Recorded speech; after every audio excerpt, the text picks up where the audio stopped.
गौतम, क्या लग रहा है कौन ज्यादा खतरनाक, विराट या वार्नर?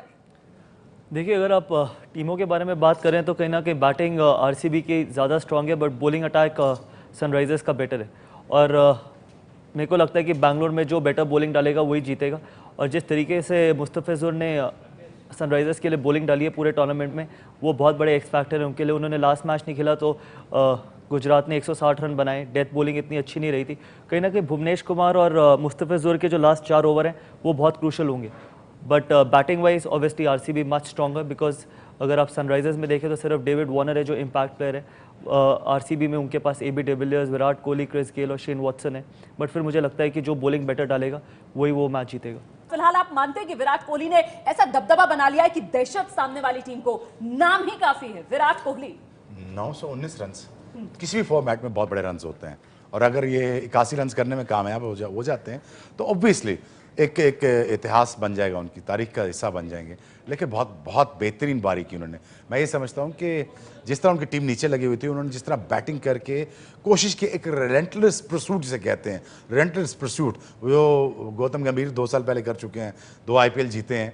इसी तरह विराट कोहली का रिलेंटेड परस्यूट है जो ये आईपीएल जीतना। उनका मकसद ये नहीं कि रन हो जाएं, उनका मकसद है कि जीतना कैसे। सिमिलरली आप डेविड वार्नर की तरफ जाएंगे, उनका भी यही फोकस है कि मैं जीतूं कैसे टीम का। लेकिन चिन्ना स्वामी है, चिन्ना स्वामी हमेशा आप याद रखिए बैट्समैनों को बहुत फेवर होती है, और वहाँ पे बॉलिंग टेस्ट तो ज़रूर होगी, लेकिन 4 बड़े जाइंट्स का मुकाबला एक पॉकेट साइज डायनामाइट के खिलाफ है जिसका नाम वार्नर है। मैं उसी के बारे में बात करना चाह रही थी कि डेविड वार्नर, वो तो ऐसा लग रहा है कि वन मैन आर्मी अपनी टीम के लिए। ठीक है, जिस तरीके के वो फॉर्म में ऑब्वियसली, बट जैसे शोएब ने कहा कि चिन्ना स्वामी एक ऐसा स्टेडियम है वहाँ पर युवराज सिंह का बहुत बड़ा इंपैक्ट हो सकता है, बाकी खिलाड़ियों का भी बहुत बड़ा इंपैक्ट हो सकता है, बिकॉज छोटा ग्राउंड है, अच्छा विकेट है। और आरसीबी का ऐसा कोई बॉलिंग अटैक भी नहीं है जो युवराज जैसे खिलाड़ी को, अगर उनको थोड़ा बहुत भी, अगर उन्होंने फॉर्म में आए या थोड़ा बहुत उनको अच्छा स्टार्ट मिल गया तो कहीं ना कहीं युवराज सिंह भी गेम चेंजर हो सकते हैं। जैसे मैंने फिर आपको बोला कि बैटिंग में तो दोनों टीमें ही रन बनाएंगी, बट बॉलिंग जो बेटर डालेगा वो जीतेगा, बिकॉज अल्टीमेटली आपको दूसरी टीम को कंटेन करना बहुत जरूरी है। अगर आप वैसे अगर अभी तक इस पूरे टूर्नामेंट में हम 2 इंडिविजुअल्स को कंपेयर करें, एक तरफ विराट कोहली और दूसरी तरफ डेविड वार्नर, इस कंपैरिजन को, ये तुलना आप किस तरीके से देख रहे हैं? देखिए, बहुत मुश्किल है, बिकॉज दोनों ने बहुत अच्छी बैटिंग करी है पूरे टूर्नामेंट में। अगर एक ने 900 रन बनाए हैं तो दूसरे ने भी 750 रन बनाए हैं। बट कहीं ना कहीं आपको ये देखना पड़ेगा कि विराट के पास क्वेश्चन था एबी डिविलियर्स, क्रिस गेल और शेन वॉटसन का। सनराइजर्स के पास, डेविड वार्नर के पास ऐसा कोई भी क्वेश्चन नहीं था। और विराट खेले हैं 7 मैच बैंगलोर में, डेविड वार्नर खेले हैं शायद 1 मैच बैंगलोर में। तो बहुत मुश्किल है कंपेयर करना। मैं विराट की तरफ से कुछ लेना नहीं चाहता, बिकॉज 900 रन बनाना बहुत बड़ी अचीवमेंट है, बट कहीं ना कहीं दोनों के बारे में कंपेयर करना बहुत मुश्किल है, बिकॉज कंपेयर आप उनको उन चीज़ों को कर सकते हो जो सिमिलर हो। अगर डेविड वार्नर 7 मैच खेले होते और डेविड वार्नर के पास इतना क्वेश्चन होता, फिर आप कंपेयर कर सकते हो। बट कहीं ना कहीं दोनों ने जिस तरीके की बैटिंग करी है, थरोली डिजर्व करते हैं। दोनों टीमें फाइनल में है और अपनी जिस तरीके से अपनी टीम को आगे लेके गए, तो आई थिंक बहुत क्रेडिट जाता है दोनों खिलाड़ियों को। बिल्कुल तुलना नहीं कर सकते हैं, लेकिन दोनों दिग्गज बल्लेबाज, 2 ऐसे बल्लेबाज विराट कोहली और डेविड वार्नर जिनका नाम ही काफी है सामने वाली टीम के लिए। लेकिन शोएब अख्तर, विराट कोहली की अगर बात की जाए, 919 रन अब तक खाते में आ गए हैं विराट कोहली की। सफलता का राज विराट कोहली के, आपको क्या लगता है? देखिए भैया, 3-4 साल से कोशिश कर, जब से वो कप्तान बने हैं, कोशिश कर रहे हैं कि वो किसी न किसी तरीके से आईपीएल का टाइटल जीतें। ये एक रिलेंटलेस परसूट है जिसकी तकमील के लिए, पाया तकमील के लिए वो कोशिश बार बार कर रहे हैं। और बार बार करने की वजह ये थी कि ताकि एक टाइटल हाथ में आए। और मुझे लगा कि जब उनकी टीम नीचे पिछले 5 मैचेस में गिरी, पहले 5 अच्छा खेले, फिर गिरे, केकेआर अच्छा खेली, गिरी, आप गुजरात लायंस देखें 5 जीते, फिर अगले 5 हारे। तो ये ऊपर नीचे पीक करते रहती है चीज़ें, ऊपर डिप आते रहता है। ये आईपीएल का 50 दिन है, 50 दिन परफॉर्म नहीं कर सकते। लेकिन मुझे लगा कि जिस तरह उन्होंने अपने जो 400 किए हैं, उसके बाद मुझे लगा कि ये he wants it so badly कि ये मैं टाइटल जीत के ही जाना। उसकी इंस्पिरेशन की वजह से टीम सारी पीछे चल पड़ी उनके। सेम डेविड वार्नर की चीज़ थी, डेविड वार्नर भी ऐसे ही खेले और टीम पीछे चल पड़ी। तो मेरे ख्याल में इंस्पिरेशनल जो फिगर्स हेड होते हैं, मेरे ख्याल में तो वो टीमें इनके साथ चलती है। लेकिन कैप्टनसी ने बेहतर विराट कोहली को बनाया। मैं कैप्टनसी पर आऊंगी। विराट कोहली और डेविड वार्नर को बतौर कप्तान अगर तुलना करके देखा जाए तो किसको कहां आंकते हैं ये दोनों दिग्गज जो इस वक्त स्टूडियो में मेरे साथ मौजूद है। लेकिन उससे पहले गौतम, सचिन ये कह रहे हैं कि विराट कोहली की टेक्निक जो है वो कमाल है। विराट कोहली जो है वो सीधे बल्ले से खेलते हैं। मेरा सवाल आपसे ये है, कितना मुश्किल होता है एक बल्लेबाज के लिए अपनी टेक्निक पर पूरी शिद्दत के साथ जुटे रहना? देखिए कहीं ना कहीं ट्रस्ट करना पड़ेगा अपनी टेक्निक को। जो आप इतने मेहनत करते हैं प्रैक्टिस सेशंस में, या जो आप ट्रेनिंग करते हैं वो इसलिए आप ट्रेनिंग करते हैं कि आपको अपनी गेम के ऊपर बिलीफ हो जाए। और जिस भी खिलाड़ी को अपनी गेम के ऊपर बिलीफ हो जाता है कहीं ना कहीं उनकी परफॉर्मेंस बेटर हो जाती है। और वही एक रीज़न है मे बी विराट इस तरीके के फॉर्म में, बिकॉज वो शायद अपनी गेम को ज़्यादा बिलीव करने लग गए हैं। और जिस तरीके के वो फॉर्म में थे T20 वर्ल्ड कप में, और उस फॉर्म को कंटिन्यू कराएं। बिकॉज जब आप एक इतना बड़ा टूर्नामेंट खेल के आते हैं आईपीएल में, और जिस तरीके से उन्होंने परफॉर्म करा था T20 वर्ल्ड कप में, तो आप उस कॉन्फिडेंस को लेके आते हैं। जब आप इंटरनेशनल टीम्स के अगेंस्ट अच्छा करते हैं, कहीं ना कहीं आपको पता है कि जब आप इंटरनेशनल टीम्स के पास 5 अच्छे बॉलर हैं, जब आप आईपीएल में आते हैं तो आपको शायद आईपीएल में 2 ही, किसी टीम में 2 या मैक्सिमम 3 अच्छे बॉलर मिलते हैं। तो कहीं ना कहीं आप बाकी 2 या 3 बॉलर्स को टारगेट कर सकते हैं। तो जिस तरीके के वो T20 के वर्ल्ड कप में फॉर्म में थे, वही फॉर्म वो कंटिन्यू करें। मेरे को लगता है ये ज़्यादा आसान था tournament as compare to T20 world cup.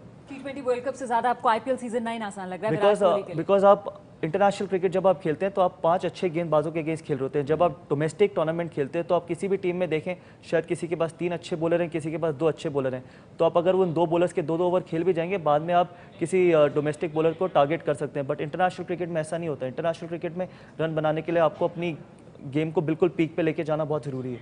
बिल्कुल, तो मौका यहाँ पर विराट कोहली के सामने, और विराट कोहली उस मौके को पूरी तरीके से भुना रहे हैं। शोएब अख्तर, टेक्निक इतनी सॉलिड कैसे विराट कोहली की? टेक्निक सॉलिड तो है ही है, शुरू से टैलेंटेड प्लेयर तो थे ही थे, लेकिन उनके जो हदफ हैं, जो उनके जो मुकाबला है वो दुनिया के साथ नहीं अपने साथ है। और जो हदफ रख लिए अपने साथ उन्होंने कि मैंने इस मुकाम पे पहुंचना है, उस मुकाम की जो मेहनत है और जो डिसिप्लिन है और जो लगन है, जो अंत तक मेहनत है उनकी, वो उनको बना रही है। और मेरे ख्याल में सबको सीखना चाहिए उन चीज़ से। और जिस तरह वो 400 किए, 900 रन्स करना बहुत बड़ी बात होती है। टीमों के टोटल हुआ करते थे एक टाइम पे, तो कहते थे कि आईपीएल में 400 रन्स काफ़ी थे, 500 रन्स काफ़ी थे। फिर गेल ने किया, लेकिन एक नई तारीख रकम कर दी उन्होंने। मैं ये समझता हूं कि विराट कोहली इंस्टीट्यूशन का नाम बनते जा रहे हैं और इनसे सीखना चाहिए। और कैसे कैपिटलाइज करते हैं स्मार्टनेस के साथ, ये बहुत बड़ी बात है। और वहीं दूसरी तरफ डेविड वार्नर है, आप भी left hand batsman, David Warner भी लेफ्ट हैंड बैट्समैन, ओपनर बल्लेबाज आपकी तरह। वार्नर की अगर बात की जाए, उन्हें आप किस तरीके से देखते हैं? देखिए जैसे मैंने पहले बोला कि विराट कोहली के पास क्वेश्चन है AB डिविलियर्स का। अगर AB डिविलियर्स ऐसी पारी नहीं खेलते जैसे वो गुजरात लायन के अगेंस्ट खेले हैं, तो कहीं ना कहीं क्या पता RCB फाइनल में पहुंचते ही ना, जिस सिचुएशन में वो थे।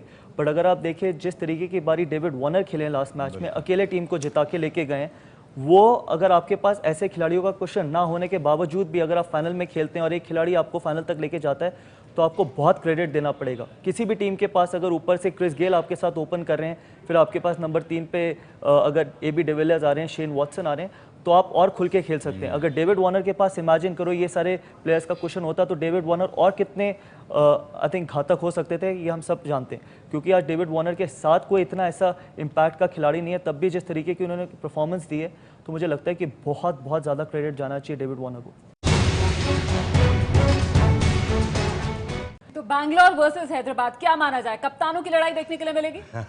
देखिए मेरे को तो लगता है कि हैदराबाद के बॉलर्स वर्सेस बैंगलोर के बैट्समैन, कप्तानों की लड़ाई। कप्तान सिर्फ अपनी टीम को मैनेज कर सकते हैं, अपने रिसोर्सेज को मैनेज कर सकते हैं। और जिस तरीके से विराट ने अपने बॉलर्स को मैनेज किया है, बिकॉज उनके पास इतनी क्वालिटी नहीं है, तब भी जिस तरीके से उन्होंने मैनेज किया, मे बी आई थिंक बहुत अच्छी तरीके से मैनेज किया। और जिस तरीके से डेविड वार्नर ने अपनी बैटिंग को मैनेज किया, अगर आप देखें कि डेविड वार्नर ने पूरी बैटिंग को अकेले लेके चले हैं, विराट अपने बॉलर्स को जिस तरीके से मैनेज किया, बिकॉज डेविड वार्नर के पास तब भी बॉलिंग है कि वो किसी भी टीम को हरा सकती है। बैंगलोर के पास ऐसी बॉलिंग नहीं है कि वो किसी भी टीम को हरा सकती है, इसलिए बैंगलोर को कहीं ना कहीं 200 रन हमेशा लगाने पड़ते थे।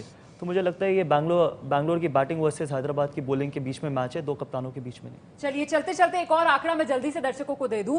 कोई भी टीम जिसके बल्लेबाज ने सबसे ज्यादा रन बनाए, वो अब तक आईपीएल सीजन 9 नहीं जीती, यहाँ पर विराट कोहली है। तो ये डिसएडवांटेज विराट कोहली की टीम को। वहीं दूसरी बात ये कि अंक तालिका में जो टीम नंबर 2 पर रही है प्लेऑफ में, उसने ये खिताब जीता। यहाँ पर एडवांटेज विराट की टीम को।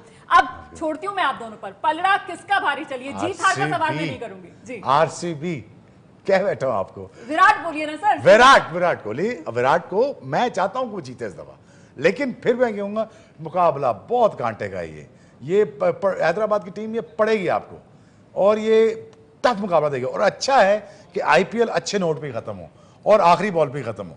गौतम, देखिए बहुत मुश्किल है कहना कि किसके पास नहीं, दिल कहता है कि ऑब्वियसली आरसीबी अपने घर पे खेल रही है, घर तो पे खेल आरसीबी को एडवांटेज है, और जिस तरीके के उनके पास बैट्समैन है उनको एडवांटेज है, और होम ग्राउंड का अपना फ़र्क होता है। कोई अगर आप 4 या 5 साल से खिलाड़ी अपने घर पे खेल रहे हैं और जिस तरीके का क्राउड सपोर्ट रहेगा तो पलड़ा उनका भारी है, लेकिन सनराइजर्स, आई थिंक सनराइजर्स बहुत बहुत डेंजरस टीम है। चलिए, बहुत बहुत शुक्रिया आप दोनों का हमारे साथ बने रहने के लिए। तो कुल मिलाकर जितनी मुश्किल इन दोनों को हो रही है फैसला करने में कि पलड़ा किसका भारी, बैंगलोर या हैदराबाद, उतना ही दिलचस्प मुकाबला देखने के लिए मिलेगा 29 मई आईपीएल सीजन 9 का फाइनल मुकाबला, सीधे सीधे भिड़ंत विराट और वार्नर के बीच।